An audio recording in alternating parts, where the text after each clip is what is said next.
The world went silent. 43-year-old Reese Garrett pressed her cheek against the stock of the Barrett M107. Through the scope 2,400 yards downrange, a steel target shimmered in the Virginia heat. At that distance, it looked smaller than her thumbnail held at arm's length. Wind flags along the range told conflicting stories, gusting east, then southeast, then back again. 12 miles per hour, maybe 15. The kind of conditions that made even experienced shooters pack up and go home. Temperature had dropped 3 degrees in the last 10 minutes as storm clouds gathered on the horizon. That changed air density, changed everything. Her finger rested beside the trigger. Not on it, not yet. 30 Navy SEALs stood behind her in absolute silence, some with their own spotting scopes, others with phone cameras recording, all of them waiting to see if the impossible was about to happen, or if this unknown woman was about to embarrass herself in front of the most elite shooting community in America. Cole Hawthorne stood closest, 46 years old, built like a man carved from granite and bad decisions, the current record holder at 2380 yards, a shot he'd made in Kandahar in 2014 that had killed a Taliban commander and entered SEAL legend. He'd been certain she would fail. Right up until her first 2 shots. 1,000 yards. Dead center. Twice. 1,500 yards. Perfect again. Now this. The shot that would either break his decade-long record or prove those earlier hits were luck. Reese watched the flags, timing the gusts, looking for the pattern. Everything her father had taught her condensed into this moment. Every hour on the range.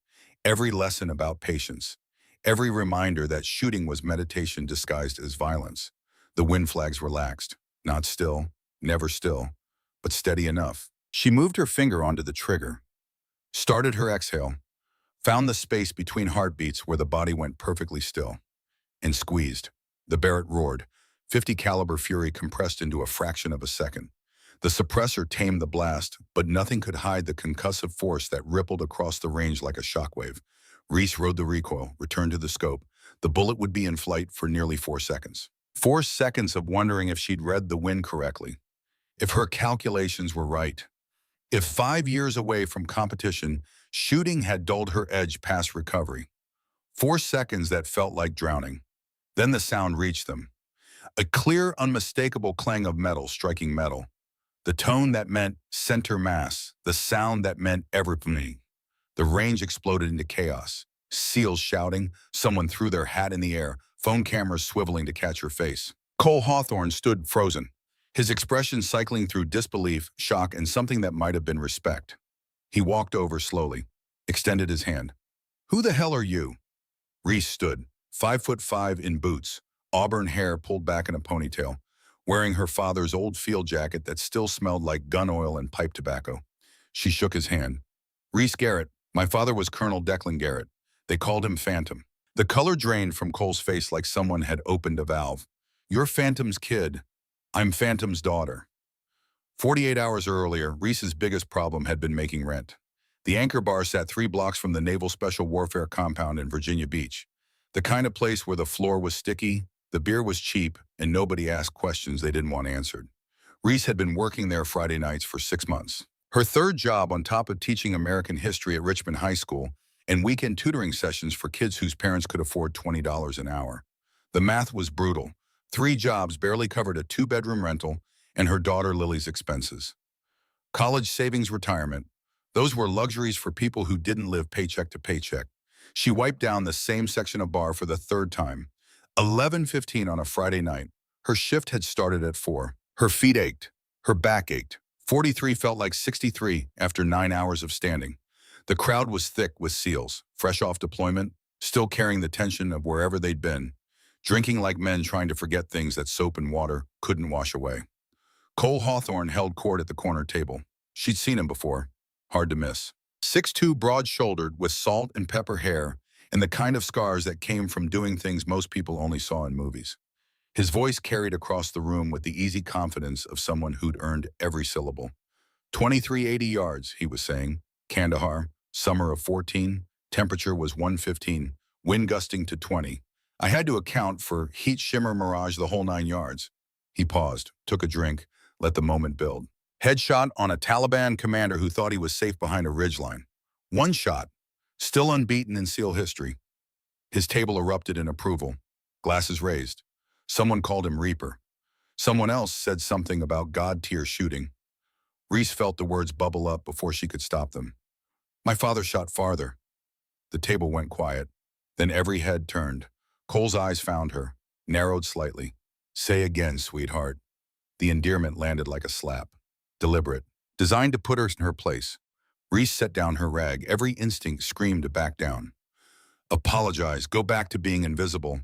A single mom with 3 jobs who couldn't afford to piss off paying customers. But something else rose up. Something that sounded like her father's voice from 15 years ago. Don't ever let them make you small, Reese. Not for anyone. She spoke louder, clearer. My father, 25-20 yards, Afghanistan, Operation Anaconda, March 2002. The entire bar went silent. 30-some veterans and operators staring at the bartender with tired eyes and a ponytail. The woman who smelled like beer and cleaning solution, and who definitely didn't look like someone who knew the first thing about precision shooting. Cole stood, walked to the bar, leaned against it with deliberate slowness. Little lady, do you even know what 2,500 yards looks like? That's over a mile. That's farther than most people can see clearly without magnification. I know exactly what it looks like. And who was this father, Mr. 2520? Colonel Declan Garrett, Rangers, then Special Forces, call sign Phantom. The reaction was immediate.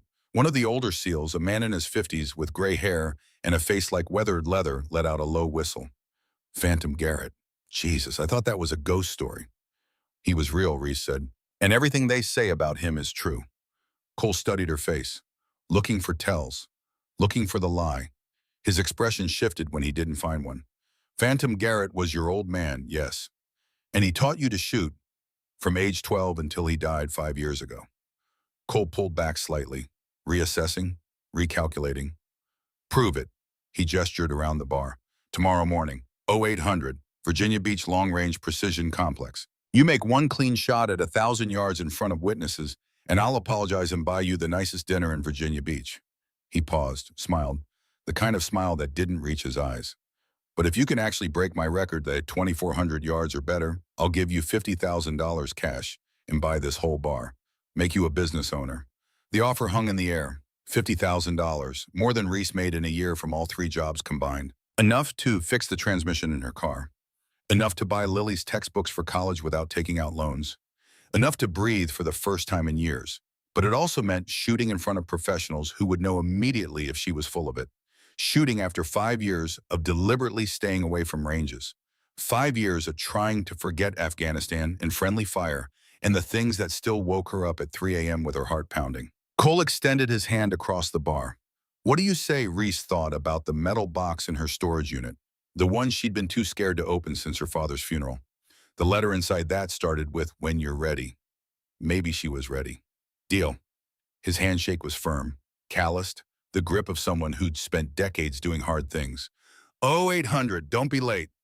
The drive to West Virginia took 4 hours. Reese left Virginia Beach just after midnight, her Honda Civic coughing and rattling over back roads that wound into the Blue Ridge Mountains.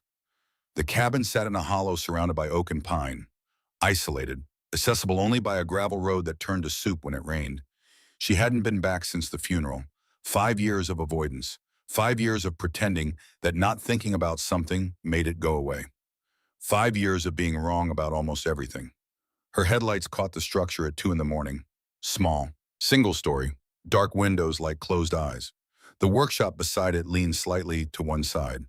Door hanging open, creaking in the wind. Reese killed the engine, sat in silence. Mountain sounds filled the void. Crickets, an owl somewhere distant, wind moving through branches with a sound like breathing. She forced herself out of the car. The front door key was under the 3rd stone on the left side of the porch. Exactly where it had always been. The lock resisted, then yielded with a click that sounded like surrender. Inside smell hit first. Dust, old wood, the ghost of pipe tobacco. Her father used to smoke on winter evenings while reading Jack London, telling her stories about mountains and survival and what it meant to be strong when everything tried to make you weak. Everything was exactly as she'd left it. Furniture under sheets, kitchen frozen in time, a coffee cup in the sink from the morning he'd died, his reading chair by the window, books still open on the side table. Call of the Wild. He'd been reading it the week his heart supposedly gave out. Reese moved through darkness by memory, through the kitchen where he'd taught her to clean rifles, past the bedroom that had been hers from 19 to 24 when her world collapsed and he'd rebuilt it piece by piece, down the stairs, Alabama to the basement. Declan had built a 100-foot shooting range down here, reinforced concrete walls, professional ventilation, target system at one end, shooting bench and gun safe at the other, the safe open to her father's birthday combined with hers.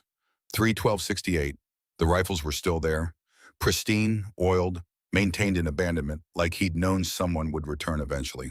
M40A5, custom Remington 700 with a stock he'd carved from walnut, Chaytacum 200 intervention, and beside them dozens of spiral-bound notebooks filled with his handwriting. Wind calculations, elevation tables, ballistic coefficients, 50 years of learning compressed into paper. A loose page fell out when she opened one. Her name at the top, crossed out, started again, Reese. If you're reading this, you finally came back. Good. That means you're ready. Remember what I taught you. Shooting isn't about the gun, it's about understanding invisible forces. Wind, gravity, time, distance. The space between intention and result. You're better than I ever was. Don't let anyone tell you different. Especially yourself. The box is under the workbench. Third floorboard from the left wall. You'll know what to do. Love always. Reese's hands shook as she read it, then read it again. She hadn't cried at his funeral, hadn't cried when the medical examiner said cardiac arrest was common in men his age, hadn't cried when she sold his truck and closed his accounts and pretended everything was normal. She cried now, alone in a basement at 2 in the morning. She cried for the man who'd raised her after her mother left, who'd taught her to shoot and think and refused to be diminished, for the years she'd wasted being scared. When the tears stopped, she stood, walked to the workbench. Third floorboard from the left lifted easily. Underneath was a metal box wrapped in oilcloth. Military grade, waterproof, locked. She didn't open it, not yet. First, she had to prove she deserved to. But before tomorrow, she needed to know if 5 years away had destroyed what her father built. Reese loaded the Remington 700, set up a target at 50 yards. Should have been simple. First shot 4 inches left, second shot 3 inches high. Rust. 5 years of rust and deliberate forgetting. She forced herself to slow down. Remember the fundamentals. Breathing, trigger control, follow through. By the 20th round, she was grouping within 2 inches. By the 50th round, her groups were tight enough. But 50 yards wasn't 1,500, wasn't 2,400. Tomorrow she'd find out if muscle memory was enough, or if she'd just made a promise she couldn't keep. The Virginia Beach Long Range Precision Complex opened at 0700. Reese arrived at 0730 wearing jeans and her father's field jacket. The jacket still carried his smell. Gun oil, pine, menthol rub for joints that remembered too many parachute jumps. The range sprawled across 300 acres. Multiple buildings, berms. Target stands from 100 yards to 3,000. Where SEALs and Marines and FBI snipers came to push boundaries, Cole's truck was already there. So were 6 others. Word had spread. The bartender who claimed Phantom Garrett was her father. This was entertainment, a story they'd tell for years, the day someone got humbled by reality. Reese walked toward the main building, her stomach trying to escape through her throat. Every step a reminder of how insane this was. She was a high school history teacher, hadn't competed in 5 years, was about to try outshoot a Navy SEAL in front of the most elite shooting community in America. Cole waited by the entrance with 3 other men. All of them had the look. Military bearing impossible to hide even in civilian clothes. Scars. The stillness of people who'd learned to wait and watch and act without wasted motion. Didn't think you'd show. His tone had changed from last night. Less mocking, more curious. I don't say things I don't mean. We'll see. Range is set up. Target at 1,000 yards to start. Hit that, we'll talk about going farther. He led her through the building. More people had gathered. 20, 30, SEALs, Marines, veterans who traded uniforms for civilian life but kept the bearing. One old man sat apart from the others. Late 60s or early 70s. Weathered face. Eyes that didn't blink. The kind of stillness that came from places where movement meant death. The target stood at the far end. Steel plate, 18 inches across. At 1,000 yards, it looked like a mine held at arm's length. Cole gestured to the shooting bench. An M40A6 lay there. Night Force AT, ACR scope, bipod, suppressor, professional equipment, government money. Weather's decent. 68 degrees. Wind easterly at 7 to 9 miles per hour. Humidity at 65%. He pulled out a ballistic calculator, started entering numbers. Ever shoot past 500 yards? A few times. This isn't backyard plinking. At 1,000 yards, the bullet drops 30 feet. Wind can push it 6 feet left or right. You have to account for Earth's rotation, air density, temperature, everything. He was trying to intimidate her, or maybe help, hard to tell. Here, this'll give you the corrections. Reese didn't take the calculator. Instead, she knelt behind the rifle, pressed her cheek to the stock, found the target through the scope. The image swam. She adjusted focus until it sharpened. Behind the target, grass rippled in waves. To the left, a flag snapped and relaxed with each gust. She closed her eyes. Her father's voice came back clear, as if he were standing behind her. Feel it first, the wind on your skin, the temperature, your breath. The rifle is just a tool. You're the guidance system. You're what makes the difference. She opened her eyes, watched the grass. The wind was consistent, right to left, 7 miles per hour, maybe 8. She timed the gusts and lulls, found the pattern. Everything had a pattern if you watched long enough. 1,000 yards, 8-mile-per-hour crosswind, 90-degree angle to her position. She calculated in her head the way Declan had taught her. No computer, no app, just physics and observation. Bullet weight probably 175 grains based on the rifle. Velocity around 2,600 feet per second. Time of flight roughly 1.4 seconds. In that time, the wind would push the bullet about 7 inches. At this distance, that translated to roughly 2 minutes of angle. Elevation was simpler. She needed about 28 minutes. The scope adjusted in quarter-minute clicks, 112 clicks up. She made the adjustments with deliberate precision, each click audible, each one a commitment. Cole watched. You know what you're doing. My father taught me, not with computers, with math and patience and the belief that understanding how things work gives you power over them. She settled into position, rifle snug against her shoulder, grip firm but relaxed, breathing steady, watched the grass, waited for the pattern to repeat. Wind gusted, relaxed, gusted, relaxed. On the next relaxation, she stopped her breath mid-exhale, found the natural pause between heartbeats. Squeezed, the rifle cracked, suppressor muting it to a sharp bark, recoil pushing into her shoulder. She wrote it, returned to the scope. 1.4 seconds felt infinite. Time enough to doubt everything. Time enough to remember Afghanistan. Time enough to wonder if this whole thing was a mistake. Then the clang echoed across the range. The crowd erupted. Cole stared through his spotting scope. Dead center, maybe 2 inches high. That's within minute of angle at 1,000 yards. He lowered the scope, looked at her differently now. Not a bartender, a shooter. Do it again. She did. Same process. Same calculations running like equations she'd internalized. Same trust in physics and training. Clang. Jesus, someone muttered.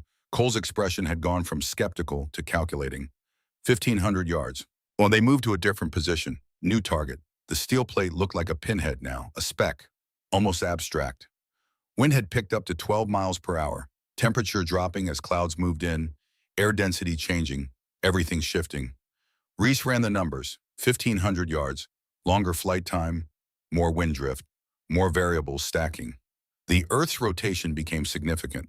Coriolis effect would push the bullet about 3 inches right at this latitude shooting east. She adjusted. Waited for the wind pattern. Shot. 3 seconds of flight. Long enough to second-guess every assumption. Clang.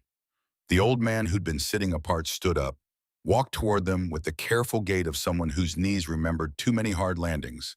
70-something, face like leather left in the sun. Lines that told stories of deserts and mountains and places where maps ended. He stopped next to Cole, looked at Reese with intensity that made her skin prickle. She's right, Cole. She won't miss. Cole turned. Hawk, what the hell are you doing here? The old man didn't answer, kept his eyes on Reese. Your father sent me, technically 5 years ago. I've been waiting for you to be ready, Reese Garrett. The range went quiet again, different from before. Not anticipation, revelation. Reese felt reality shift slightly. You knew my father. Sergeant Major Silas Brennan, served with Declan for 20 years. Gulf War, Somalia. 3 tours Afghanistan. Places without names. Things that'll never be in history books. He smiled, but it was sad around the edges. He told me about you, showed pictures, said if anything happened to him, I should watch over you. Make sure you found your way back. Back to what? To this, to who you really are. Silas gestured at the rifle, the range, the shots she'd just made. You're Phantom Garrett's daughter. This is in your blood. He paused, choosing words carefully. But more than that, he looked around at the crowd, at the phones recording, at evidence spreading across social media. Your father didn't die of a heart attack, Reese. The words fell like stones into deep water. He was murdered. And now that you just went viral, he gestured at the recording phones. They'll come for you too. The world tilted. Murdered. Not cardiac arrest. Not natural causes. Not the peaceful end they described. Murdered. Cole's hand was on her elbow suddenly. Let's get you out of here.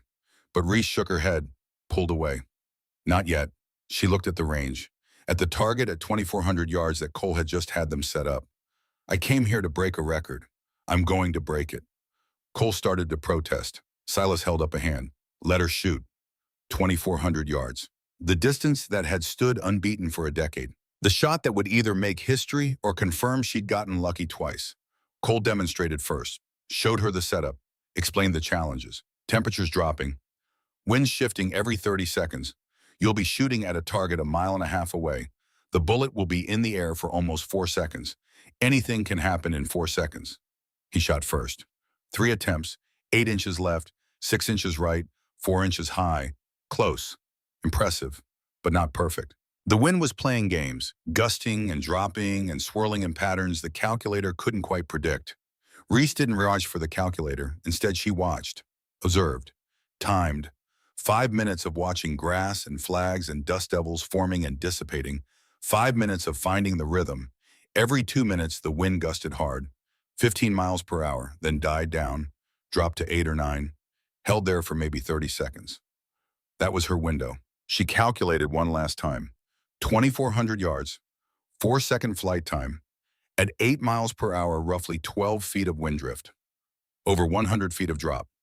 Coriolis effect, air density still changing as the storm approached.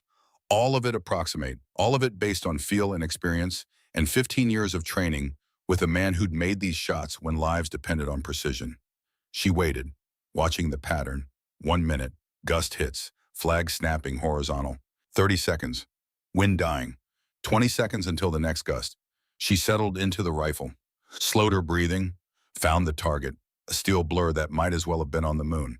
15 seconds, her finger found the trigger.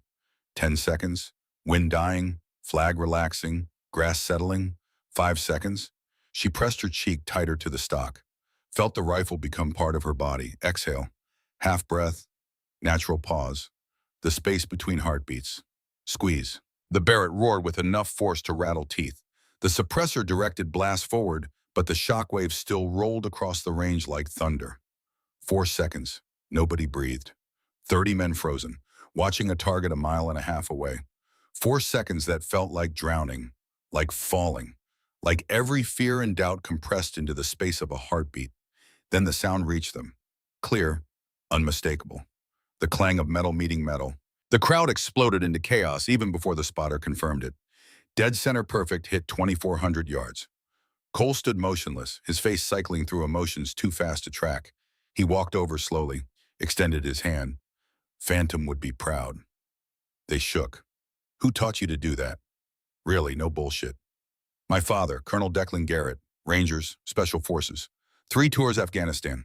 He taught me that shooting isn't about equipment, it's about patience. Observation. Respecting forces you can't see, but can learn to predict. Behind them, the older SEAL who'd whistled earlier stepped forward. Phantom Garrett. That man was a living legend. They say he made a 25-20-yard shot during Anaconda. Headshot on an Al-Qaeda commander from a position nobody thought was viable. No computer, no spotter, just him and a rifle and 20 years of knowing how to read God's breath. Reese felt her throat tighten. He never told me about that. Everything he did was classified. The missions that mattered, the ones that changed things, those stay buried. But those of us who knew, we knew we'd witnessed greatness. Silas appeared at her elbow. We need to talk. Somewhere private. Somewhere they can't hear. They who, he looked around the range, at the crowd, at the phones, at evidence spreading that Phantom Garrett's daughter had just announced herself to the world. The people who killed your father. The people who've been waiting 5 years for you to surface. You just lit up like a flare, and now they know exactly where you are. The old Ford Ranger looked like it had survived multiple wars and maybe a few natural disasters. Rust spreading across the wheel wells. Primer gray passenger door that didn't match the faded blue body. But when Silas turned the key, the engine purred. Function over aesthetics, survival over appearance. Reese climbed into the back seat. Cole took the front. Neither spoke as Silas pulled out of the parking lot and headed west. They drove for 40 minutes through rural Virginia, small towns that were just a gas station and a church, farmland where tobacco grew in defiant rows, into hill country where trees pressed close and houses sat far back from the road. Silas finally turned onto a dirt driveway that wound through forest for another 10 minutes before revealing a house. Small, single story, vinyl siding that had seen better decades, isolated enough that screaming wouldn't carry and hiding wouldn't fail. He killed the engine, sat with his hands on the wheel. Before we go inside, I need to know you're both committed. His voice carried gravel and broken glass. Once you know, you can't unknow. Your lives change. You become targets. You'll have to decide what you're willing to sacrifice for truth that's been buried 22 years. Cole spoke first, voice steady. My stepbrother died in 2003. They told us IED, blown up during patrol. Nobody recovered, no investigation, just a flag and a form letter and an officer who couldn't answer questions. He paused, muscle jumping in his jaw. 20 years trying to find out what really happened. So yeah, I'm committed. All in, whatever it takes. Silas turned to Reese. And you've been running 5 years. You could keep running. Take Cole's 50,000, move somewhere new, start over. Your father would understand. He'd want you safe more than involved. Reese thought about Lily, 16, honor student, dreams of becoming a veterinarian. What would this do to her if Reese disappeared? But she also thought about Declan, about the letter, about 5 years of living half a life because she'd been too scared to face truth. I'm in. The house was exactly what you'd expect from 40 years military. Sparse, functional, nothing wasted. Silas made coffee strong enough to wake the dead, poured 3 mugs. No cream, no sugar, no apology. Then he sat, pulled a folder from a locked cabinet, set it on the table like a man handling explosives. Operation Anaconda, March 2002. Photos spilled out, young men in desert camouflage, mountains behind them, the kind of terrain that ate soldiers. 6-man team, your father led, Declan Garrett, Phantom, best sniper I ever served with. He pointed to faces. Me, Silas Brennan, communications and demo. Another photo. Staff Sergeant Marcus Webb, medic, steady hands, kept us alive through 3 firefights that should have killed us. Another. Corporal Travis York, heavy weapons, wife and 2 kids, little girl named Emma, boy named Jack, showed me pictures every day. Another. Specialist Ryan Cross, intel and languages. Spoke Pashto like a native. Could blend anywhere. Saved us more times than I can count. The last photo made Cole lean forward. His hand trembled slightly. A young man. Early 20s, bright smile, same eyes as Cole. Danny, that's my brother. Daniel Hawthorne, your stepbrother, communications specialist. 22 years old. Wanted to be a teacher when he got out. Silas's expression went blank. Professional, report mode. Mission was simple. Locate and eliminate Taliban commander Khalid Ahmadi. High-value target, responsible for 12 American deaths.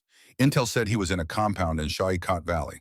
He pulled out a map, marked with grids and elevation lines. We inserted here, hiked 12 kilometers through hell, set up observation here, had eyes on the compound 3 days. You found him. We found him in something else. Different photo, long lens, grainy, but clear enough. 3 men, not Afghans, Americans, civilian clothes, expensive gear, standing by a truck with covered bed. Contractors, private military company called Vanguard Solutions. We watched them 3 days, documented everything. More photos spread across the table. Sequence shots, men loading crates, unloading. Meeting with Afghans in traditional dress. Those crates contained weapons, Chinese AK-47s, RPGs, ammunition, enough to equip a small army. We watched them sell to the same Taliban fighters killing American soldiers 20 kilometers away. Cole's hands curled into fists. Selling to the enemy while we died. Not just selling, buying too. More photos. burlap sacks being loaded, men accepting American cash, opium, massive quantities. They were buying from warlords, shipping through Pakistani contacts, using profits to buy more weapons, creating a cycle, a machine. He leaned back, rubbed his face. The longer the war continued, the more opium they bought, more weapons they sold, more money they made. $847 million in fraudulent contracts between 2002 and 2008. The number hung in the air like poison. Vanguard had Department of Defense contracts, security, logistics, consulting, billing American taxpayers while simultaneously funding the enemy, making sure the war never ended because ending meant their profits stopped. Reese felt sick. My father found proof. We all did. Daniel cloned one of their laptops. Kid was genius with technology. Got everything, names, numbers, transaction records, wire transfers to offshore accounts, photos with Vanguard logos visible, email between executives and DoD officials discussing contract extensions. His voice turned bitter. Proof that American contractors prolonged a war that killed American soldiers. For profit they'd never spent. What happened when you reported it? We didn't, not through normal channels. Your father was too smart, knew how deep this went, knew Vanguard had people everywhere. Pentagon, State Department, probably CIA. He took a long drink, hands shaking slightly. Declan smuggled the hard drive out, mailed it to a dead drop, old contact who could hold it. Then we filed official report, said we eliminated Ahmadi, mission successful, nothing unusual, back to business as usual. And then Silas pulled out another document, names with dates, dates of death, causes. 2 weeks later, Daniel Hawthorne died in what they called vehicle accident, Humvee rollover, body burned beyond recognition, military funeral with full honors. Cole's voice strangled. Except Danny wasn't in any vehicle that day. He was on base, nowhere near where they said it happened. But the official report said vehicle accident. Official reports become truth. You're telling me they murdered him, and you just let them? Silas's voice rose to match Cole's anger. We had no proof, no way to prove anything without revealing what we knew, and the moment we did that, we'd all be dead. Don't you understand? These weren't criminals. These were people with billions and connections everywhere. People who could make anyone disappear. Silence fell like a hammer. Who else? Silas pointed to the list. Marcus Webb, training accident 2004. Shot during live fire by unknown friendly fire. Investigation concluded tragic mistake. Case closed. Travis York, suicide 2005, found hanging in his barracks. His voice cracked. Travis was the happiest man I knew. Wife and 2 kids he adored. Planning to retire and teach. No note, no warning, but official cause was suicide. Ryan Cross, vehicle rollover 2007, single car accident, straight road, broad daylight, no skid marks, just drove off the road and died. Bad luck. He looked up, eyes wet. By 2007, just me and your father left. 2 out of 6. The others dead within 5 years. All in ways that looked like accidents. But the odds were too long. The pattern too clear. They were being eliminated. Systematically, professionally, by people who knew how. Reese's voice came out as a whisper. What did you and my father do? Made a pact, hide the evidence, bury it deep, wait for the right moment, stay alive, stay quiet. Let them think we'd forgotten. Play dead until we could figure out how to expose this without dying. For how long? 17 years. We stayed quiet 17 years. Your father retired, bought his cabin, lived like a hermit, taught you. Never talked about Afghanistan or what we found or the brothers we lost. Silas walked to the window, stared out. I did the same. Different state, different life, minimum contact. We only communicated through dead drops. Old school tradecraft. Nothing digital, nothing intercepted. We thought if we stayed invisible, they'd forget, move on, assume the threat passed. But they didn't. No, 2019, your father contacted me, said someone approached him, came to his cabin. Expensive suit, professional, offered $10 million to destroy the hard drive, forget everything, die quietly. He turned back, said it'd be better for everyone. Nobody wanted ancient history, war was over. What did it matter? He refused. Of course, Declan Garrett didn't know how to do wrong, even when it'd save his life, even when everyone would understand if he'd taken the money. Silas's voice cracked. He called me the night before he died. Payphone. Said if anything happened, I should find you. Wait till you were ready. Make sure you knew the truth. Make sure his death meant something. The cardiac arrest. Potassium chloride injection causes cardiac arrest that looks completely natural unless specifically testing for it. 76-year-old man, lives alone, found dead in workshop. No signs of struggle. Everything consistent with heart attack. He sat, looked older now. By the time they found him too late, potassium metabolized. Autopsy showed nothing. Case closed. Old man dies. Nobody questioned it. Reese gripped the table, knuckles white, room spinning.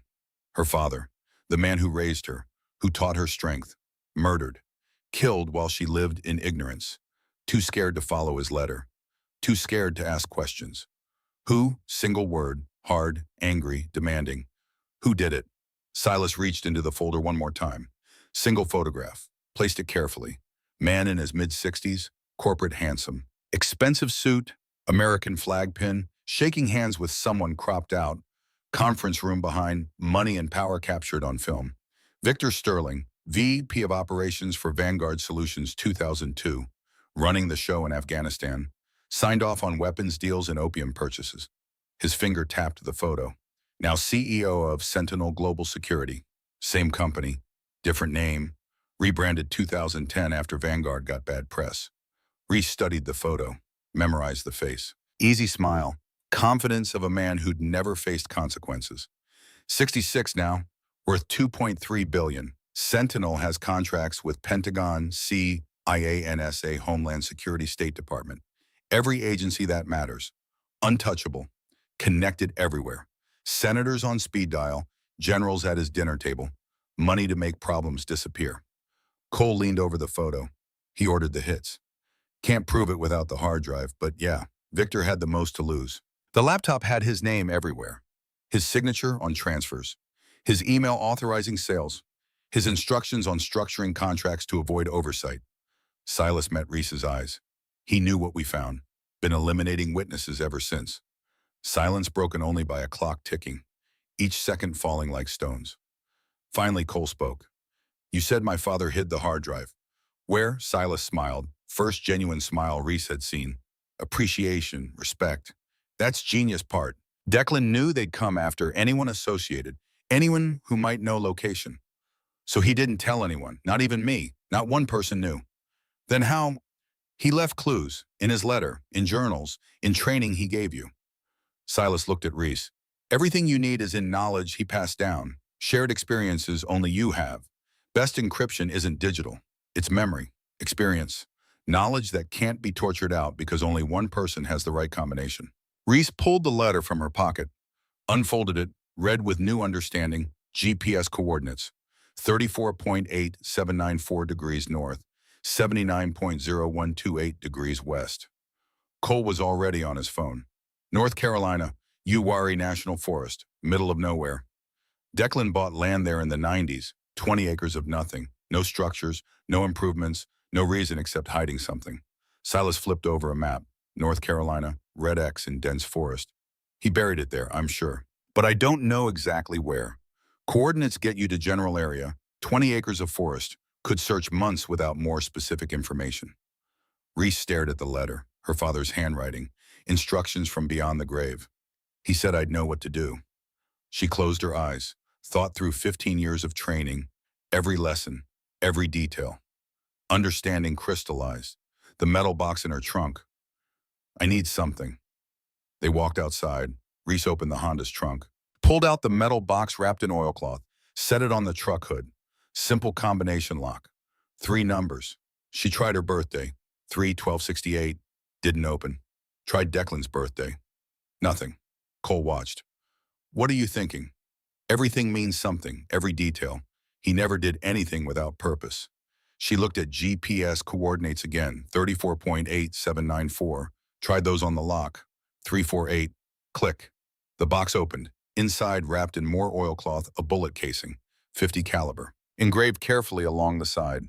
Phantom 2520 Anaconda 02.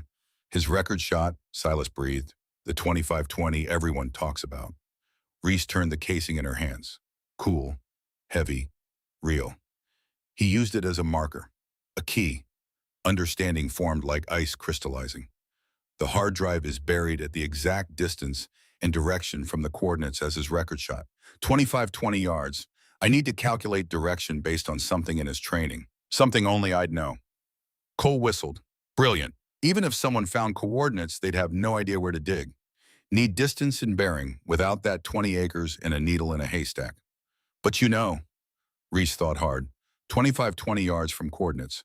But which direction her father would use something meaningful, something she'd remember, personal. Then it hit. My birthday, March 12th, 71st day of the year. She looked at Silas. 71 degrees, that's the bearing. 71 degrees from true north. Silas pulled a protractor from his truck, spread the map, measured carefully, 25-20 yards at 71 degrees from GPS coordinates. His finger stopped at a specific point, creek bend, rock formation, exactly where calculation led. Damn, Cole said softly. Your father taught you well. We leave tonight. Silas was moving, pulling gear from the house, rifles, ammunition, night vision, medical supplies. Everything for tactical operation in hostile territory, because that's what this was, war. If they've been watching you, and they have, they know you came here. Maybe 6-hour head start before they figure what we're doing and where. Cole pulled out his phone, stared, put it away without calling. What? Was going to call for backup. Other SEALs I trust. But who can I trust if Victor has Pentagon connections, he has military connections? Law enforcement. Anyone I call might be compromised, might report back. So it's just us three. Silas handed Cole a rifle. M4A1, military grade, real thing. Like old days, small team, dark of night, get in, get objective, get out. Pause. Except we're not 25 anymore. Cole checked the rifle, loaded magazine, chamber check, safety, everything automatic. An objective isn't Taliban commander. It's evidence that could bring down a billionaire with friends everywhere and resources to make us disappear. Reese accepted the rifle Silas handed her. Remington 700, same model Declan used, same one she'd trained with. She checked it. Magazine, chamber, safety, scope, everything perfect. Which is why we move fast. Grab drive, get it safe, then figure how to go public without dying. They loaded into Silas's truck as sun dipped below horizon. 3 hours to North Carolina. Then night hiked to find a hard drive buried 22 years ago by a man who'd known he might not live to retrieve it. A man who trusted his daughter would be smart enough and skilled enough and brave enough to finish what he started. Headlights cut through gathering darkness as they pulled onto the road. Behind them, Silas's house sat dark, safe house that wasn't safe anymore. Refuge that expired the moment Reese broke that record. Cole watched mirrors. Black Ford Explorer. 3 cars back. There since we left. Silas's jaw tightened. Spotted 5 minutes ago. Professional tail. Proper distance. Probably backup vehicles rotating. Standard surveillance. Can we lose them? Not without confirming we know. Better to let them follow. Make them think we're oblivious. Ghost them closer to objective. Reese turned carefully, looked through rear window. Explorer there. Dark. Tinted windows. Perfect distance. Neither too close nor far. Professional. What happens in North Carolina? Then we disappear. Silas took a turn. Explorer followed at exact interval. I know roads where GPS doesn't work and towers don't reach. Ghost them old-fashioned way. Terrain and darkness and skills they stopped teaching. They drove in silence 30 more minutes. Explorer never wavered. Never closed. Never dropped back. Patient predator waiting. Cole's phone buzzed. He looked, frowned. Text from unknown number. Read aloud. Stop digging or everyone dies. Words hung like smoke. Heavy. Toxic. Trying to scare us off. Silas's hands steady. Means they're not ready to move. Want us to quit. Walk away. Forget. Forget we know. Will they let us? Reese asked the question that mattered. That determined if this was rescue or suicide. If we stopped now, turned around, would they leave us alone? Silas met her eyes in rear view. Truth there before he spoke. Your father tried 17 years, stayed quiet, hidden, minded his business. How'd that work? Answer obvious. 76-year-old man dead in workshop with potassium chloride and death certificate saying cardiac arrest. No walking away. Not anymore. Maybe never. Moment Declan copied that laptop, refused to destroy evidence, chose truth over safety. He set this in motion. Now Reese was caught in the current, swept along whether she wanted or not. She'd started something by breaking that record, by proving who she was, by connecting dots between Phantom Garrett's daughter and the old man murdered for knowing too much. Only way forward was through darkness, through forest, through whatever Victor, Sterling, and Sentinel Global threw at them, all the way to truth buried 22 years. Waiting in North Carolina's soil like unexploded bomb that could bring down empires and destroy careers and expose corruption at highest levels of American power. Silas turned onto smaller road, then smaller. Explorer followed, patient, relentless.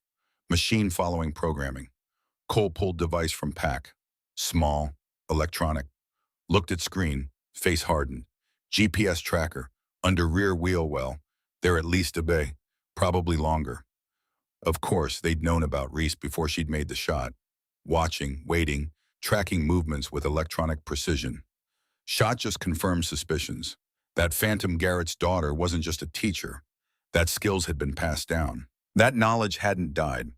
Now they were following that knowledge to where secrets were buried, where truth waited like a loaded gun.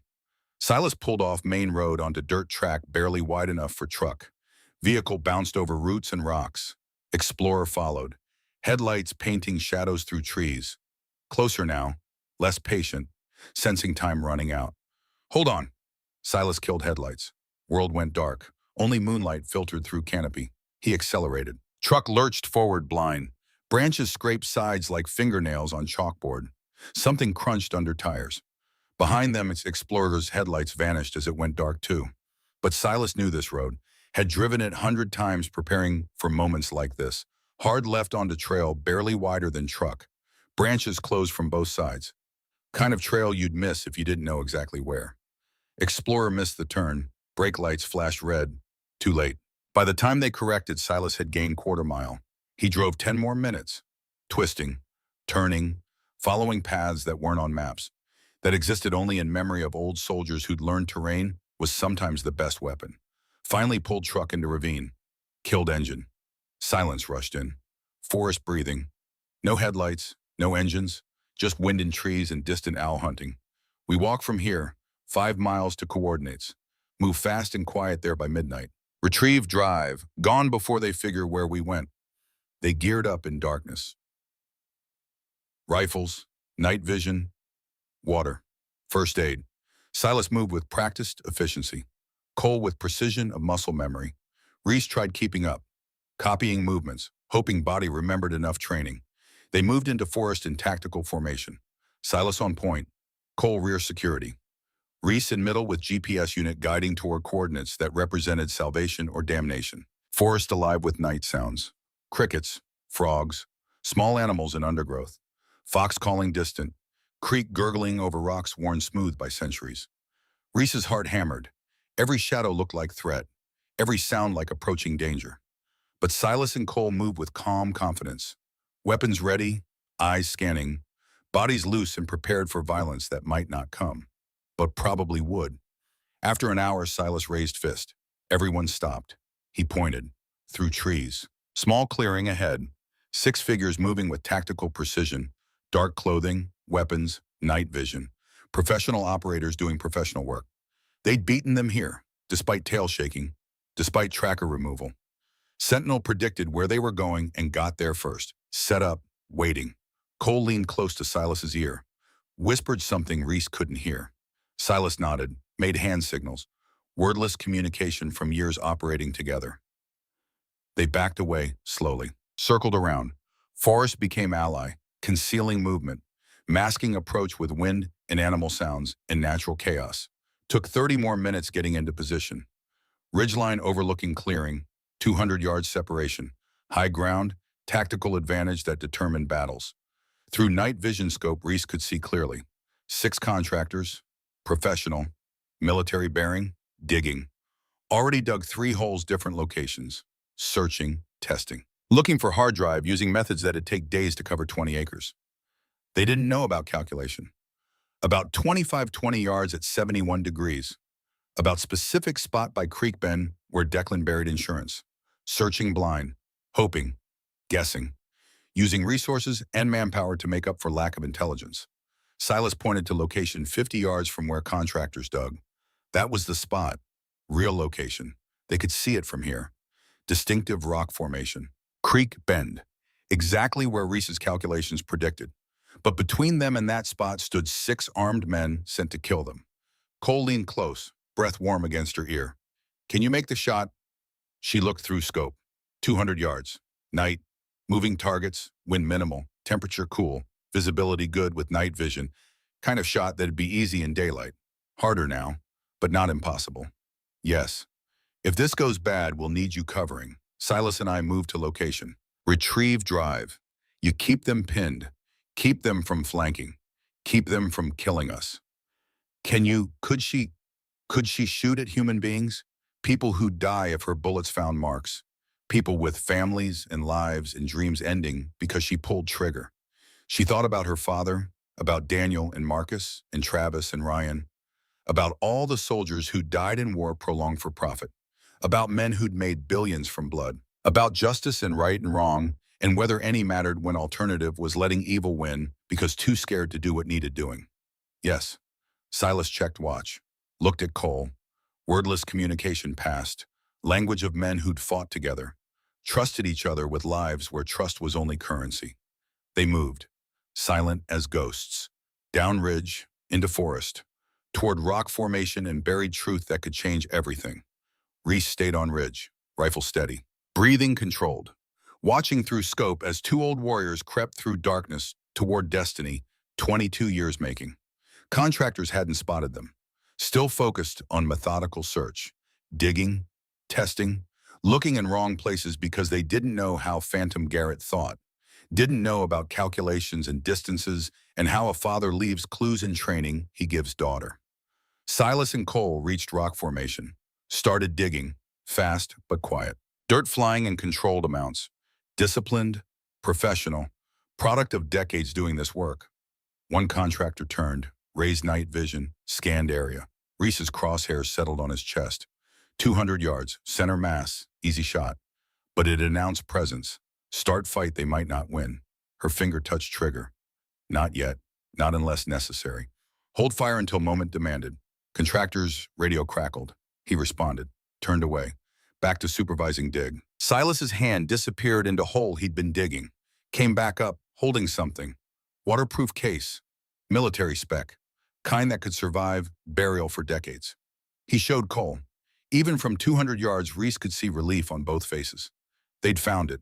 Hard drive, evidence, truth that could bring down Victor Sterling and expose corruption and maybe give Declan's death meaning beyond tragedy. Then everything went wrong at once. Lights blazed from 3 directions. Floodlights on tripods. Blinding, overwhelming night vision. Reese ripped off goggles, blinked against sudden brightness, turning night into artificial day. In clearing, Silas and Cole frozen. Caught in open, surrounded. Tactical nightmare every operator feared. Voice boomed through bullhorn, amplified, authoritative. Voice of someone used to being obeyed. Master Sergeant Brennan, Mr. Hawthorne, set down the case, hands on heads. You're surrounded by 20 contractors with orders to shoot if you resist. 20, not 6, others hidden, waiting, whole thing a trap from beginning, carefully orchestrated to let them find drive, then take it, along with their lives. Reese's crosshairs swept the clearing, counting targets. She could see 12. Others must be in trees, positions she couldn't identify, positions that probably had her in sights. Silas and Cole didn't move, didn't comply, stood frozen. Calculating odds that didn't favor them. Voice came again, closer. We know you're up there too, Miss Garrett. Thermal signature quite clear. Put down rifle, come out, or we start shooting your friends. 10 seconds to decide. 10 seconds, then they die. Count began. 10. Reese's mind raced. They had thermal, probably tracked her whole time. Every move, every position. She'd been in crosshairs since reaching ridge. 9. One shot and she'd be dead. 8. Silas looked up toward where she hid, even without night vision, even blinded by floodlights. Found her position with instinct from decades reading terrain. Shook his head, mouthed one word. Run. 7. 6. 5. Cole's hand moved toward rifle. Suicide play, last act of defiance, last middle finger to people who thought they could kill with impunity. 4. 3. Reese stood, stepped into light, rifle lowered, hands visible, making herself target because alternative was watching two good men die for trying to help. Don't shoot, I'm coming out. Relief on Silas's face warred with fury. Cole looked like he wanted to scream, but contractors didn't fire, didn't move, waited as Reese made her way down ridge, through trees, into clearing where floodlights turned night into day and truth into weapon cutting both ways. Figure stepped forward from darkness beyond lights, older, distinguished. Expensive outdoor gear, never seeing real wilderness. Silver hair, confident smile. Smile of man who'd won every game. Victor Sterling in person. $2.3 billion wearing LL Bean and tactical boots. Man who'd ordered her father's murder. Who'd killed good men to protect profits. Who'd corrupted war and gotten away with it 22 years. He looked at Reese like collector examining rare specimen. Interesting, but ultimately disposable. Phantom Garrett's daughter. You have his eyes. Same stubborn determination that got him killed. He gestured at waterproof case in Silas's hands. Thank you for finding that. Been looking 22 years. Spent millions searching. You just led me right to it. Smile widened. Almost makes me wish I'd let your father live. He trained you well. Reese's voice came out steady despite fear coursing through veins. Despite 20 rifles pointed at her and knowledge she was probably about to die in North Carolina forest without anyone knowing truth. You murdered him. Victor's smile didn't waver. I solved a problem. There's a difference. Gestured to contractor. Man moved forward, took waterproof case from Silas's hands. Silas didn't resist. 20 rifles made resistance death sentence with no upside. Contractor brought case to Victor. He opened it with careful attention of someone handling treasure or explosives, or both. Inside, wrapped in vacuum-sealed plastic, a hard drive. Military grade. 2 terabytes. 22 years waiting compressed into 6 ounces of silicon and metal. Victor held it up to light. $847 million. That's what this represents. Evidence of contracts and transfers that'd send me to prison for life. Smiled, genuine pleasure. If it ever saw light of day, which it won't. Cole spoke, voice cold, flat, voice of man who'd accepted death and no longer cared about consequences. You killed my stepbrother, Daniel Hawthorne, man who served his country, believed in something bigger than money, died trying to do right. I removed obstacles. Victor's eyes didn't change, didn't show guilt or shame or any recognition what he said might be monstrous. Daniel was obstacle, as were Webb and York and Cross and your father, Miss Garrett. Good men, I'm sure. Principled, honorable, but good men who stood between me and evolution of modern warfare. Expression sharpened. You know what Vanguard became, what Sentinel does now. Didn't wait for answer, didn't need one. Speech he'd practiced, justified, made peace with years ago. We don't just provide security, we enable policy, make decisions weak politicians won't. Keep wars running long enough to create stability, long enough to build infrastructure, long enough to reshape regions according to American interests, according to interests of democracy and freedom and all things that make world better. You mean your interests? Silas's voice thick with disgust. American soldiers died so you could get richer, buy yachts and jets and senators. That's all this was. Greed dressed as patriotism. American soldiers die in every war. That's the job, what they signed up for. Victor's expression didn't change. At least with Sentinel, their deaths meant something, meant continued funding for military, continued presence in strategic regions, continued influence for American power. Looked at Reese. Your father called me war criminal. I called him short-sighted. History will decide which was right, but I'll be alive to see that judgment. He won't.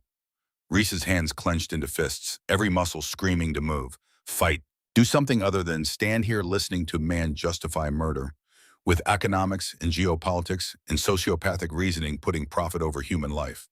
You're going to kill us now. Not question, statement, acceptance of reality. Victor's smile widened. No, Miss Garrett, I'm giving you choice. Same choice I gave your father before he made mistake of refusing. Pulled phone from pocket.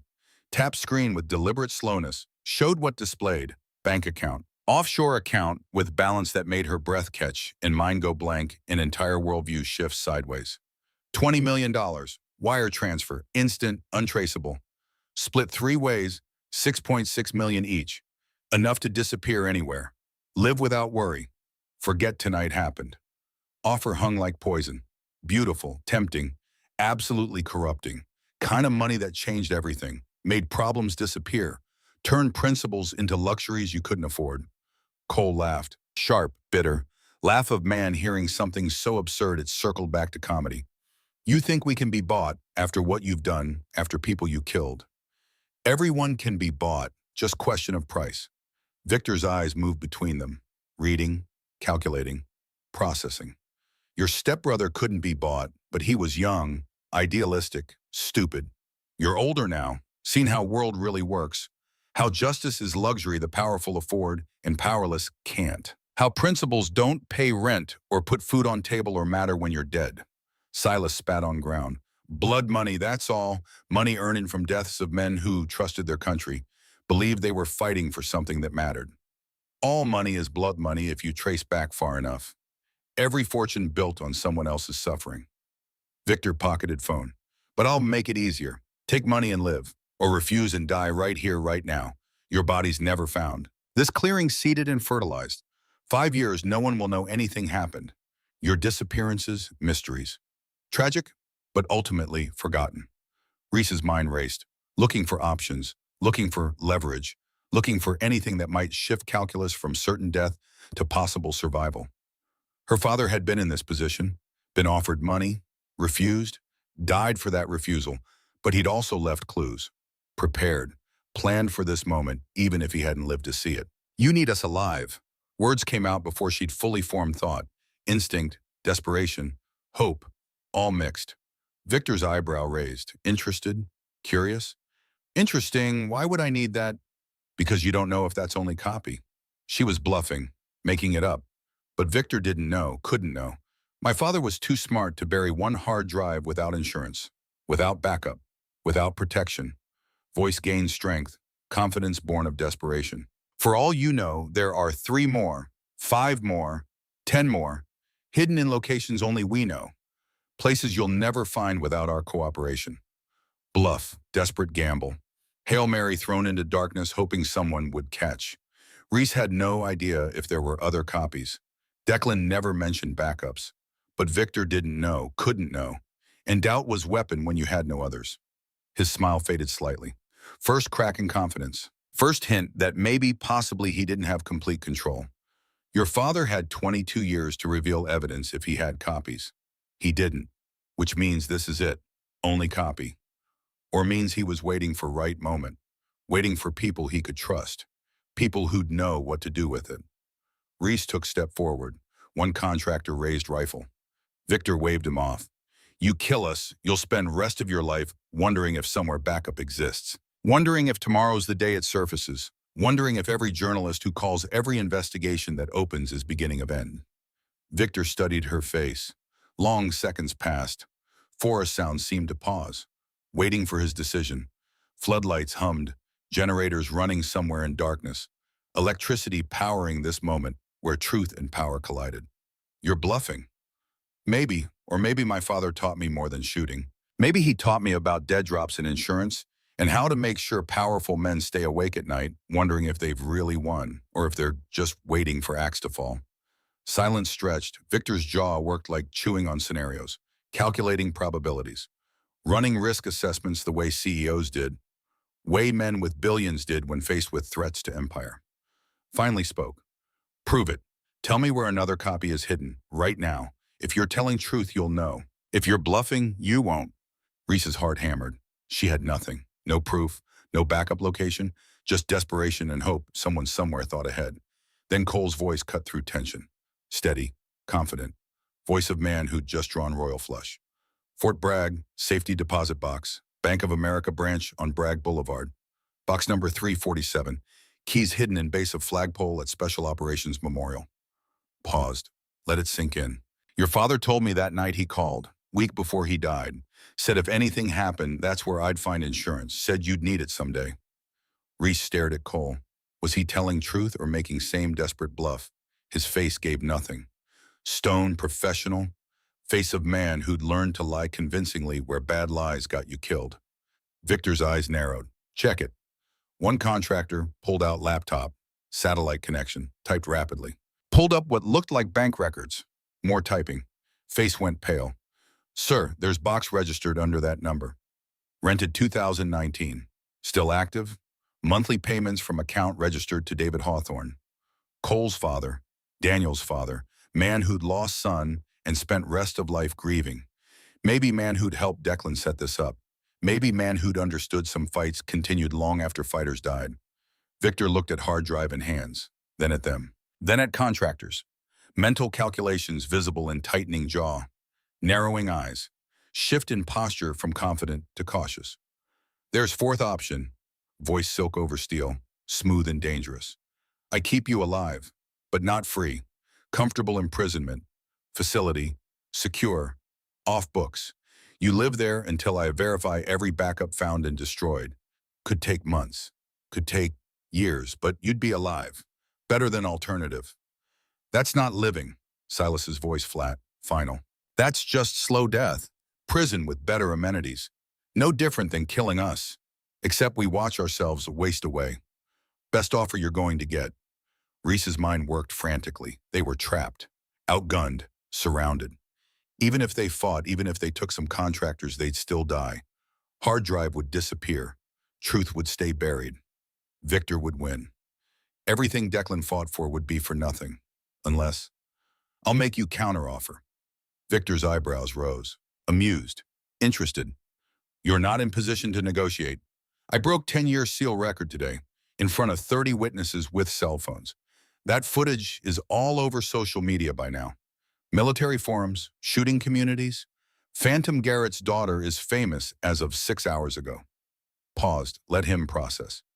Very visible, very public. So I'm visible now. If I disappear tonight, people will ask questions. SEALs will ask questions. Kind of questions that lead to investigations. Kind even you can't shut down completely without raising more suspicions. Victor's smile returned, but thinner. You think internet fame protects you, influencers disappear all time. Tragic accidents, missing person cases never solved. I think it complicates your cleanup. I think it means you can't just make me vanish without consequences. Reese took another step forward, close enough to see calculation in Victor's eyes, weighing risks and benefits. Here's my offer. We walk away tonight. Now we keep hard drive. You keep freedom. And we establish new kind of insurance. Mutual assured destruction. Let words settle. We have evidence that destroys you. You have resources that could destroy us. We both walk away knowing if either side moves, both sides lose. Cold War doctrine, worked 50 years between superpowers, can work between us. Clearing went silent except for hum of floodlights and distant sound of creek. Victor stared at her like puzzle he couldn't solve. Variable he hadn't accounted for. Your father made similar proposal. I rejected it. Look where that got him. And look where that got you. 22 years of paranoia, hunting down old men, spending resources on cleanup, living in fear that someday, somehow, truth would surface. Reese's voice gained strength. Meanwhile, Sentinel's under congressional scrutiny. Pentagon's asking questions. How long before someone makes connection? How long before your house of cards collapses? Not because we exposed you, but because you drew too much attention trying to silence us. Victor's jaw tightened. Muscle jumped in cheek. For first time since stepping into light, he looked uncertain. Not afraid. Men like Victor didn't do fear, but uncertain, calculating whether killing them created more problems than it solved. If I agreed to this arrangement, there are conditions. Name them. Hard drive stays buried. Literally, you don't access it, don't copy it, don't show anyone. Remains in secure location known only to you three. Untouched. Forgotten. Agreed, with condition of our own. We create dead man's switch. If anything happens to any of us, accidents, illnesses, mysterious disappearances, evidence automatically goes public. No exceptions. Victor's lips pressed into thin line. How would this switch work? We have lawyer, someone completely removed from this. Someone who doesn't know what's in package they're holding. They have instructions. If we don't check in every week, package gets opened and distributed to every major news outlet in America. Reese held his gaze. You can't kill lawyer without revealing what you're hiding. Can't find package without one of us telling you where it is. Mutual assured destruction. Victor turned away, walked to edge of clearing, stood with back to them, silhouetted against floodlights. Shoulders rose and fell with deep breaths, breathing of man making decision that had defined rest of life. When he turned back, expression he had changed, still calculating, but resigned. Look of man who'd been outmaneuvered and knew it. You have 1 week to set this up, 1 week to establish dead man's switch and prove to me it's real. After that, we revisit. If I find any evidence you're trying to expose what's on drive deals off, he pointed at Reese, and you all die. His finger shifted, aimed at her heart like weapon. Your daughter, Lily, 16, Richmond High School, honor student, wants to be veterinarian. Threat clear, wasn't just their lives at stake. Understood. Stood. Reese nodded, so did Silas and Cole. Victor gestured to contractors. Let them go. But I want surveillance 24/7. If they so much as talk to journalists, I want to know immediately. Contractors lowered weapons, reluctantly. Tension remained thick. But immediate threat of death had passed. For now. Victor walked past Reese, stopped, spoke quietly enough only she could hear. Your father was better man than I am, but better men don't change world. They just die with clean consciences. Met her eyes. You have his skill. Hope you don't inherit his sense of martyrdom. Because next time, no negotiations, only bullets. Then he was gone, walking into darkness beyond floodlights. Contractors followed, one by one, until only humming lights remained, casting harsh shadows on clearing that almost became graveyard. Moment last contractor disappeared, Reese's legs nearly gave out. Cole caught her elbow, steadied her. That was bravest or stupidest thing I've ever seen. Not sure which. Voice shook slightly, adrenaline wearing off. Silas retrieved waterproof case from where contractor had set it, held it like it was both precious and poisonous. We have 1 week to set up something that probably doesn't exist. Create insurance out of whole cloth. Convince Victor Sterling we're more valuable alive than dead. Safety deposit box. Reese looked at Cole. Was that real? Cole's expression grim. I have no idea, but I figured if I sounded confident enough, he'd believe it. Or at least doubt. Doubt is all we needed to stay alive tonight. And dead man's switch. We'll figure it out. We have lawyers, resources. 1 week to build cage that holds both sides. Looked at hard drive. First, we need to secure that. Really secure it, not buried in forest. Somewhere that multiple systems would have to fail before it could be compromised. Silas was already moving, gathering gear, erasing evidence of presence. I know place. Multiple layers of security, off-grid, no digital footprint. Get there by morning. Set everything up. Then disappear until we built framework, Victor demanded. They gathered equipment, moved through forest with renewed urgency. Behind them, floodlights shut off one by one, plunging clearing back into darkness, erasing evidence of what almost happened. What might still happen if they couldn't deliver on promises made under duress? Hike back to Silas's truck took 2 hours. Every shadow felt like surveillance. Every sound like contractors doubling back to finish what Victor started. But they reached vehicle without incident. Drove through back roads in silence, each lost in thoughts about deals made with devils and whether survival was worth compromises required. Dawn broke over Virginia countryside as they pulled into storage facility outside Richmond. Silas had unit there, climate controlled, heavily secured. He opened it to reveal space that looked like prepper's dream or nightmare. Supplies, weapons, communications equipment, everything to survive or fight or both. He also had safe, biometric, key code, physical lock, kind of redundant security requiring 3 people to open and 3 to close. They placed hard drive inside, sealed it, set protocols. Now it'd take all 3 agreeing to access again. One person couldn't retrieve alone, even under coercion, even under torture. System required willing cooperation from multiple parties. Elegant, network of tripwires and fail-safes that'd activate if any of them died or disappeared. Wasn't perfect. Victor had resources that could potentially circumvent some protections. But it was good enough. Good enough that killing them became more risky than letting them live. Good enough that mutual assured destruction became more than empty words spoken in forest clearing. 3 months passed, kind of months where you wake each morning surprised to still be alive. Where every phone call might be last, where every car following too close might be end. But calls came, weekly check-ins, texts between Reese and Cole and Silas. All good. 3 words that meant everything. Proof of life. Confirmation arrangements still held. That Victor hadn't moved. That mutual destruction remained mutual. Reese went back to teaching, Richmond High School, American history. Irony wasn't lost on her. Teaching sanitized versions of events while living truth textbooks would never print. But something had changed. Marine Corps had offered her contract position. Civilian instructor at Quantico, teaching precision, shooting to young Marines. Part of her wanted to refuse. Stay invisible. Protect Lily from world that had already tried to kill her mother once. But another part that sounded like Declan. That part said some things were worth risk. She took job. First class skeptical, 30 Marines, fresh from basic, looking at 43-year-old woman in civilian clothes and wondering what hell she could teach them. She didn't say anything, just led them to range. Set up target at 2,000 yards. Explained every calculation as she worked through it. Wind, distance, Coriolis effect, temperature, humidity, all processed without computers or apps or technology.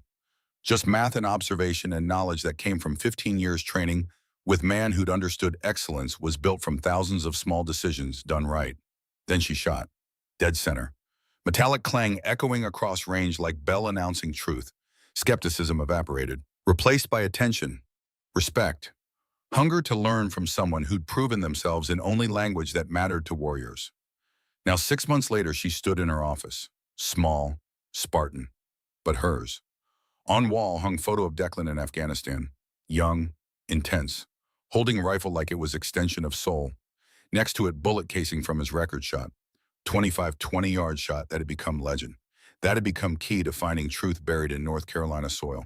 And next to that, her own casing. From 2,400-yard shot that broke 10-year record and started war, she was still fighting, would always fight. Because truth never stayed buried forever. It just waited, gathered pressure, until it exploded into world in ways that changed everything. Phone buzzed. Text from Cole. Just checking in, weekly ritual. She texted back. All good. Teaching good Marines to be great shots. Cole's response came immediately. Phantom would be proud. Another text. This one from Silas. Saw news. Congressional committee investigating defense contractor fraud. Sterling's company on list. Reese smiled. Wheels were turning. Slowly, but turning. Investigations that had nothing to do with buried hard drives or dead operatives. Just routine oversight that happened to be looking in right direction. Maybe not today. Maybe not this year. But eventually someone would dig deep enough, ask right questions, connect right dots. And when they did, hard drive in its triple lock safe would be waiting, ready, loaded gun pointed at heart of corruption. Until then, she had Marines to teach, skills to pass on, legacy to honor in a way Declan would have wanted, not with vengeance or violence, but with patience, precision. Understanding that some shots took years to line up, that some targets required more than skill. They required time and position and willingness to wait for perfect moment. Through office window, next class of Marines was assembling on range. Young, eager, some cocky, some scared. All about to learn shooting wasn't about gun. It was about understanding world, about patience and observation, and willingness to work harder than anyone expected. Because excellence demanded nothing less. Reese grabbed rifle case, Remington 700 that belonged to Declan. That carried his modifications and notes and ghost of his hands on stock. Time to teach. Time to pass on knowledge earned in mountains and deserts and forests where men fought and died for causes both noble and corrupt. Time to make sure Phantom Garrett's legacy wasn't just record shot or buried evidence. It was generation of warriors who understood precision mattered, that honor mattered, that some things were worth fighting for. Even when fight was invisible and victory might take decades. She walked onto range, 30 faces turned toward her, ready to learn. Ready to be transformed from kids with guns into Marines with purpose. Good morning, Marines. I'm Reese Garrett. My father was Colonel Declan Garrett, call sign Phantom. He made 25 20-yard combat shot in Afghanistan without computer, without spotter, without anything except skill and patience and understanding. Paused, let them absorb. Today, I'm going to teach you how to do what you think is impossible. Because impossible is just words people use when they don't understand math. One Marine raised hand, young, maybe 19, fresh tattoo on forearm saying Semper Fi. Ma'am, what's most important thing about being sniper? Reese thought about Declan, about Silas and Cole, about Daniel and Marcus and Travis and Ryan, about all men who'd died for truth, who'd believed some things were worth more than survival. Patience. Some shots take years to line up. Some targets require more than skill. They require time, position, willingness to wait for perfect moment. Looked across range, at targets set at impossible distances, at challenges that seemed insurmountable until you understood variables. My father taught me invisible forces shape everything.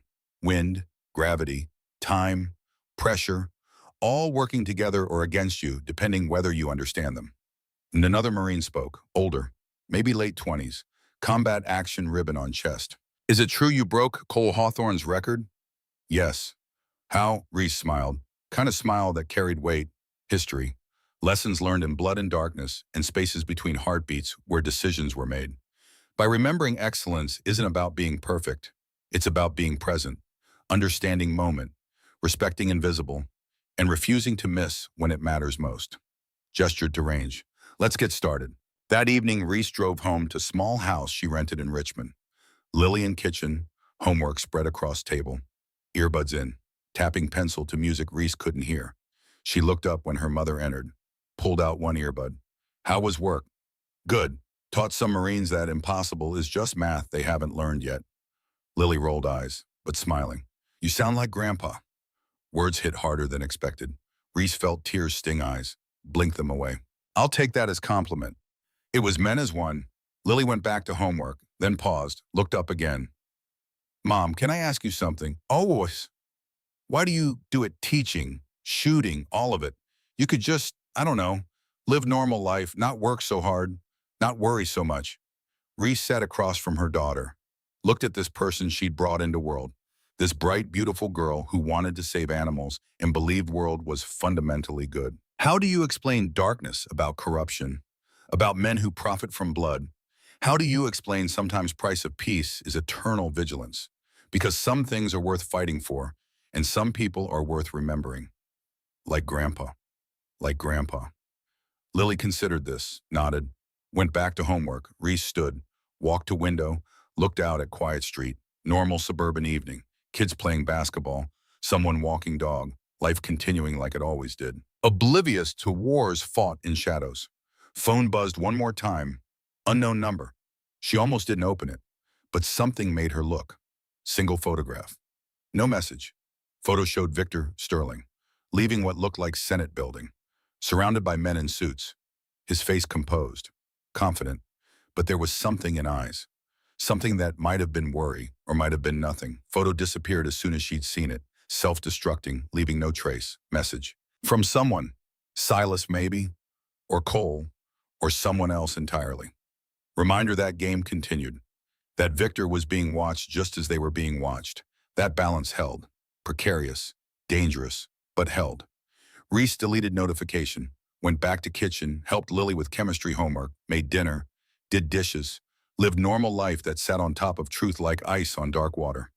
Later that night, after Lily had gone to bed, Reese sat in her room, pulled out metal box she kept in closet. Inside was letter from Declan, one that started everything.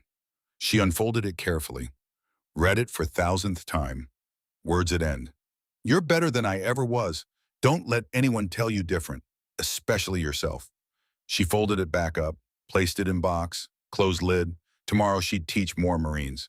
Next week she'd check in with Cole and Silas. Next month maybe congressional investigation would dig a little deeper. Or maybe not. Maybe it'd take years, decades. Maybe she'd be old before justice came. Maybe it'd never come at all.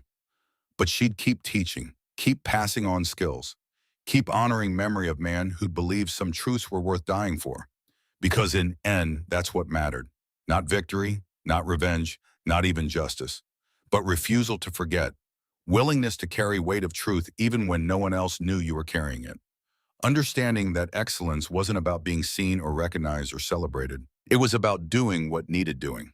In darkness, in silence, in spaces between heartbeats where world was decided by people who refused to miss when it mattered most.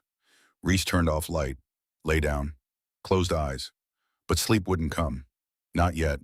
Because something was nagging at her. Something incomplete. The hard drive in storage. The evidence. The truth. It sat there, waiting. A loaded gun that had never been fired. Victor was still free. Still wealthy. Still powerful. Daniel and Marcus and Travis and Ryan and Declan, All dead. No justice. No closure. Just mutual assured destruction and waiting. Was that enough? Her phone buzzed again. She almost ignored it, but it was Cole. Can't sleep either, she texted back. No, thinking about them, about what happens if we just wait forever. Three dots appeared, disappeared, appeared again. Meet me tomorrow, Silas too. We need to talk. 2 years later, Senate hearing room, Washington, D.C. cameras everywhere. Reporters, senators asking questions. Reese sat at witness table. Cole on her left, Silas on her right. Behind them, families. David Hawthorne, Daniel's father, white-haired now. But here, Marcus Webb's widow. Travis York's children, Emma and Jack, grown now. Ryan Cross's sister, all of them finally here. Miss Garrett, can you confirm that Sentinel Global Security engaged in fraudulent contracts between 2002 and 2008? Yes, Senator. $847 million documented. And these contracts involve what specifically? Weapons sales to Taliban fighters while simultaneously holding security contracts with United States government. Opium trafficking, systematic prolonging of combat operations for profit. How do you know this? My father, Colonel Declan Garrett, and 5 other operators discovered evidence during Operation Anaconda in 2002. They documented everything. Created hard drive with financial records, photographs, email correspondence. And where is this evidence now? In custody of FBI as of this morning. Murmur went through gallery. In back of room, Victor Sterling sat, handcuffed, face ashen. He'd made one mistake. 6 months ago, investigative journalists had started digging into defense contractor fraud. Connected dots. Started asking uncomfortable questions. Victor sent contractors to silence her. She survived. Talked. Connected more dots. Congressional investigation expanded. Subpoenas issued. Sentinel employees started cooperating. The cage had tightened. Until last week when FBI arrived with warrant, not for the hard drive, they didn't know about it yet, but for Sentinel's current records. And in those records, they found thread. One thread that, when pulled, started unraveling everything. Reese had watched it happen, watched as Victor's empire began crumbling, not because they'd triggered Dead Man's Switch, not because they'd violated their agreement, but because the truth had its own momentum. Once it started moving, it couldn't be stopped. The hard drive had been insurance, but in end they hadn't needed it. Reality had done the work. Senator leaned forward. Miss Garrett, you and your colleagues held on to this evidence for over 2 years after recovering it. Why, ma'am? Because we were protecting ourselves, Senator. Victor Sterling had demonstrated willingness to kill anyone who threatened him. We established mutual assured destruction, but we also waited for a moment when releasing evidence wouldn't just get us killed. And what changed? The world changed, Senator. Other journalists started asking questions. Other whistleblowers came forward. Congressional oversight began. We weren't alone anymore. The truth was moving with or without us. We just gave it push in right direction. Later outside courthouse, Reese stood with Cole and Silas, watching reporters swarm. David Hawthorne approached, shook their hands. Thank you for not forgetting Daniel. Never, Cole said. He was my brother. Marcus Webb's widow hugged Silas. No words, just gratitude. Travis York's daughter, Emma, named after the little girl in her father's photos, stopped in front of Reese. My dad talked about your father, said Colonel Garrett was best man he knew. Your dad was pretty great too. Emma smiled, walked on. They stood there as sun set over Washington, as justice delayed, difficult, incomplete, finally began. Victor Sterling would face trial. Sentinel Global would be dissolved. Billions would be clawed back. It wasn't everything. Couldn't bring back dead. Couldn't erase pain, but it was something. What now? Cole asked. Silas shrugged. Go home. Live. Finally stop looking over shoulders. Reese thought about Lily, about teaching, about all young Marines who'd learned precision mattered, and honor mattered, and truth mattered, even when it took decades to surface. Yeah, she said, finally live. 3 months after that, Arlington National Cemetery. 6 headstones, finally marked properly. Colonel Declan Phantom Garrett, U.S. Army Special Forces, 1948 to 2019. Some truths are worth the wait. Sergeant Major Silas Hawk Brennan, U.S. Army, 1952. Wait, Silas wasn't dead, Reese smiled. Old man had insisted they include his stone anyway. Might as well get it ready, he'd said. Plus, I want to make sure they spell my name right. The other 5 stones, Specialist Daniel Hawthorne, Staff Sergeant Marcus Webb, Corporal Travis York, Specialist Ryan Cross, Sergeant Major Silas Brennan. And beneath all of them, same inscription, Operation Anaconda, 2002. They found the truth. They protected it. They waited for justice. Some wars take decades. Reese placed flowers. Lily beside her. They won, didn't they, Mom? Eventually, some wars take decades, but yeah, they won. Cole appeared, stood beside them in silence, then spoke quietly. Phantom would say it wasn't about winning. No, Reese agreed. It was about refusing to lose, about refusing to forget, about understanding that some things are worth fighting for even when fight takes your whole life. They stood there as wind moved through trees, as sun filtered through leaves, as time moved forward the way it always did, carrying truth with it, slow, patient, inevitable, like bullet in flight, like justice delayed but not denied, like daughter who'd learned from her father that impossible was just math you hadn't learned yet. And some shots, the ones that really mattered, took years to line up. But when they landed true, dead center, every time.